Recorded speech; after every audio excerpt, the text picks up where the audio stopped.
खबरी लाल का नमस्कार। मैं आनंद शर्मा आप सभी का स्वागत करता हूं हमारे खास कार्यक्रम मुद्दे की बात जनता के साथ में। और आज 14 सितंबर हिंदी दिवस के मौके पर मैं आप सभी को मिलवाता हूं हमारे शहर के प्रसिद्ध कवि पवन शर्मा उर्फ हमदर्द से। नमस्कार, मैं पवन शर्मा खबरी लाल न्यूज़ चैनल के प्रोग्राम मुद्दे की बात जनता के साथ में आप सभी का स्वागत करता हूं। और मैं आपके सामने उपस्थित हुआ हूं हिंदी दिवस के लिए एक विशेष प्रोग्राम लेकर।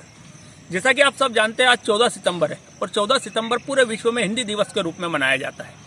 परंतु वह राष्ट्र जहां पर हिंदी मुख्यतः बोले जाने वाली भाषा है, वहां पर हिंदी यदि अपने अस्तित्व के लिए लड़ रही है तो क्यों लड़ रही है, और यदि नहीं लड़ रही है तो हिंदी किस स्थान पर खड़ी है।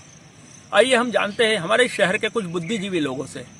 और हिंदी पर मुझे अपनी ही लिखी हुई चंद पंक्तियां ध्यान आती है कि किसी ने माना रब, किसी ने खुदा कहा, किसी ने माना रब, किसी ने खुदा कहा, किसी ने समझा सिर्फ भाषा, किसी ने जुबा कहा, किसी ने समझा सिर्फ भाषा, किसी ने जुबा कहा। और मैं जिस संस्कृति में पढ़कर बड़ा हुआ हूँ, मैं जिस संस्कृति में पढ़कर बड़ा हुआ हूँ, मैंने उस हिंदी सभ्यता को अपनी माँ कहा। चलिए जानते हैं कुछ विचार। नमस्कार मित्रों, आप सभी को हिंदी दिवस की शुभकामनाएं। वर्तमान परिप्रेक्ष्य में हिंदी दो तरह के अंतर्द्वंद्वों से गुजर रही है। पहला जो मेरा विचार है, जो हमारी क्षेत्रीय बोलियां हैं, शासन की ओर से, प्रशासन की ओर से, आम जनता की ओर से, अधिकारियों की ओर से, समग्र भारतवर्ष की ओर से इन बोलियों के उत्थान को लेकर कोई विशेष प्रयास नहीं हुए हैं। ये बोलियां वास्तविक रूप से हिंदी की जड़ें हैं जो हिंदी भाषा को पोषण प्रदान करती है। दूसरी ओर कहने को तो वैश्विक स्तर पर लगभग 140 विश्वविद्यालयों में हिंदी भाषा का अध्ययन अध्यापन हो रहा है, लेकिन शासकीय प्रयासों को और बढ़ाते हुए हमें विभिन्न भाषाओं में द्विभाषा कार्यक्रम प्रारंभ करने की आवश्यकता है, जो हिंदी को और पुष्पित और पल्लवित करने का कार्य करेंगे। मेरे दृष्टिकोण से हमें क्षेत्रीय बोली और अंतर्राष्ट्रीय अन्य देशों की भाषाओं को एक मंच पर लाकर हिंदी को और संबल प्रदान करने का कार्य करना चाहिए। अंत में आपको फिर से हिंदी दिवस की शुभकामनाएं। धन्यवाद। सबसे पहले हिंदी दिवस की पूरे विश्व को बधाई। हिंदी दिवस पर मेरे विचार हैं कि हिंदी का प्रभाव दिन प्रतिदिन देश दुनिया के अंदर बढ़ते जा रहा है और पहले की तुलना में हिंदी का वजूद, अस्तित्व और आगे बढ़ते चले जा रहा है। अब हिंदी भारत में ही नहीं बल्कि विदेश भूमियों पर भी बहुत तेजी के साथ आगे बढ़ रही है। हिंदी के आगे बढ़ने को लेकर जो अभी तक हिंदी की उपेक्षा की जाती थी, वो स्थिति से हम अब भारत के लोग बाहर आ गए हैं। इस आधुनिकता के युग में हिंदी अब पूरे देशों के अंदर, दुनिया के अंदर तेजी से आगे बढ़ रही है। उसके बहुत सारे कारण हैं आगे बढ़ने के। पहला कारण, हिंदी भारत से बाहर टीवी चैनलों के माध्यम से, धारावाहिकों के माध्यम से आगे बढ़ी।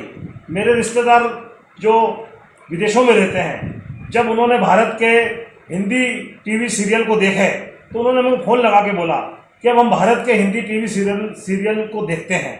तो पहली बार हमारे घरों में अब हिंदी ने अपनी पहचान बनाई है और हम बहुत खुश हैं कि हम भारत के लोगों को भारतीयता याद दिला रही है।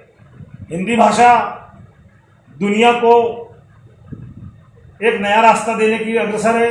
हिंदी भाषा दुनिया को आगे ले जाने के लिए और सबको नज़दीक लाने के लिए काम कर रही है। हिंदी दिवस पर मेरी सभी को शुभकामनाएं और मैं हिंदी के बढ़ते प्रभाव को दुनिया में देखकर बड़ा प्रसन्न हूँ और ये प्रार्थना करता हूँ सभी हिंदी भाषियों से कि हिंदी को इसी तरह आगे बढ़ाएं, तेजी से आगे बढ़ाएं और अधिक से अधिक इसका उपयोग करें और हिंदी को अपनी मातृभाषा को अपनी जान से आगे समझकर आगे बढ़ाते रहें।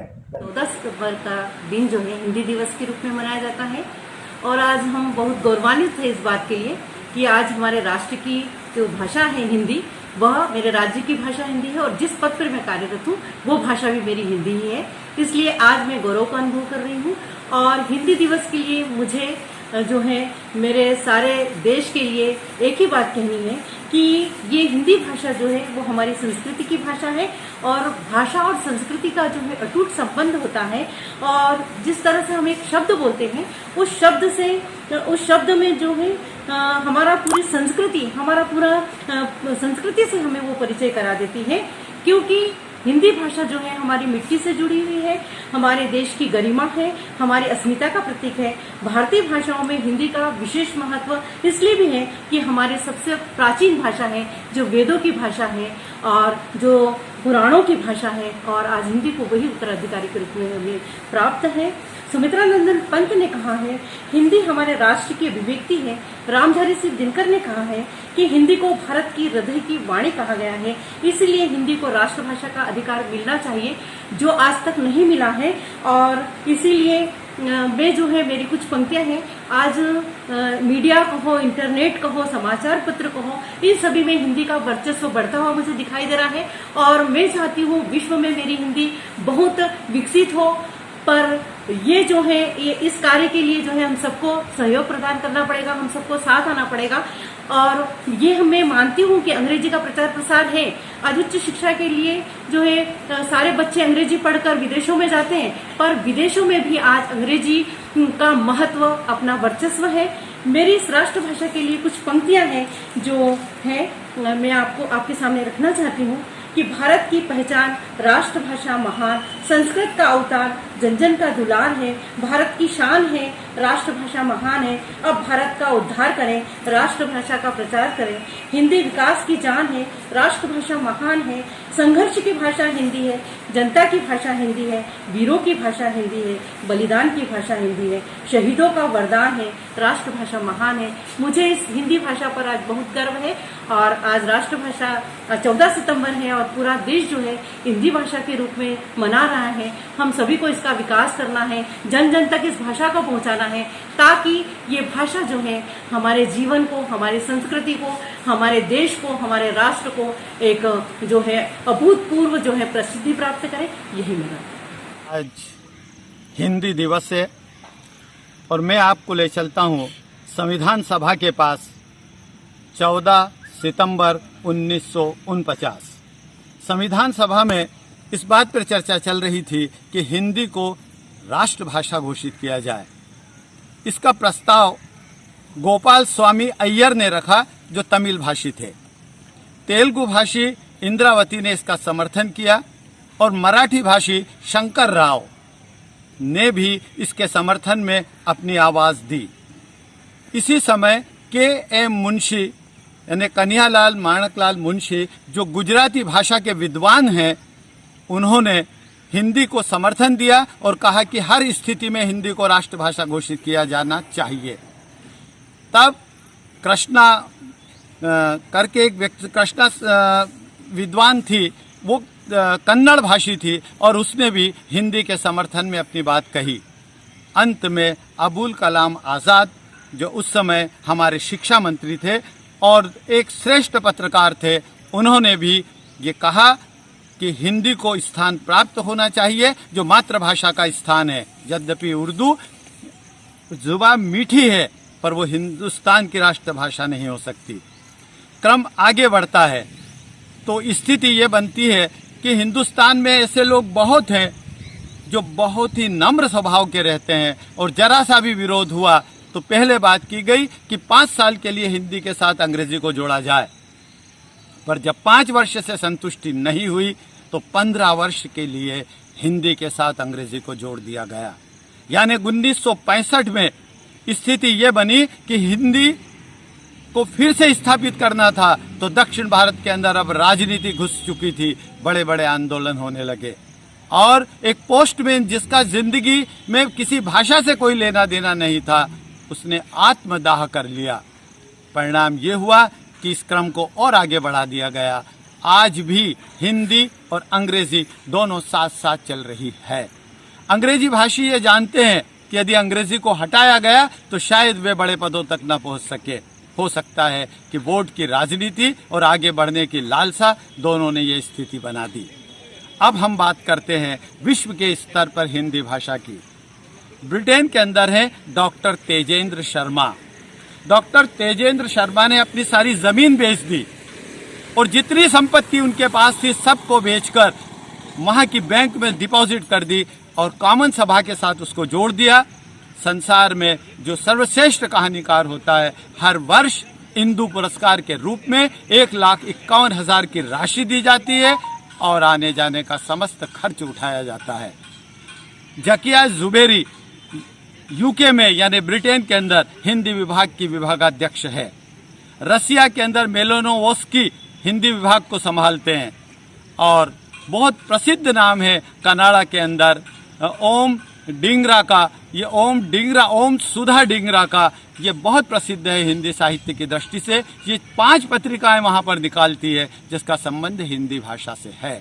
अमेरिका में सुदर्शन हिंदी भाषा को फैला रहे हैं।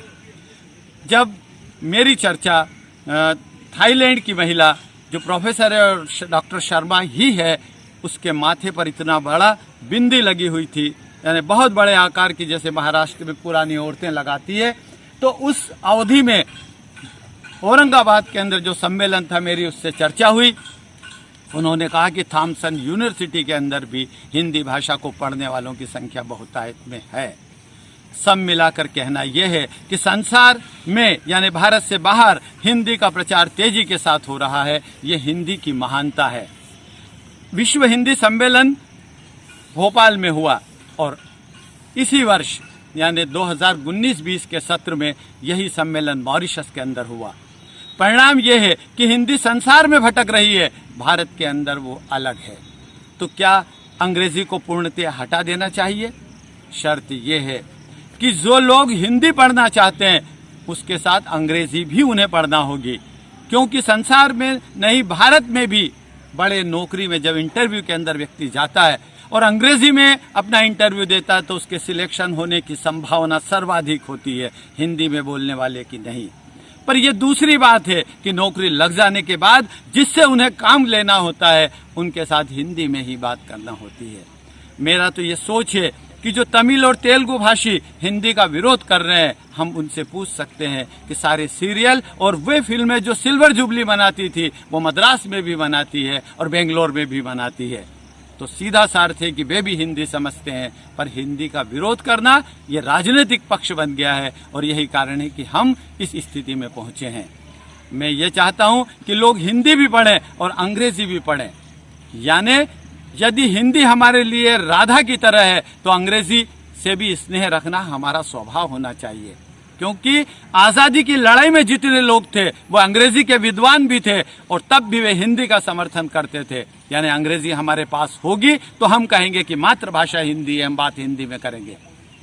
मेरा सिर्फ निवेदन इतना है कि हिंदी और अंग्रेजी साथ साथ चलाई जाए।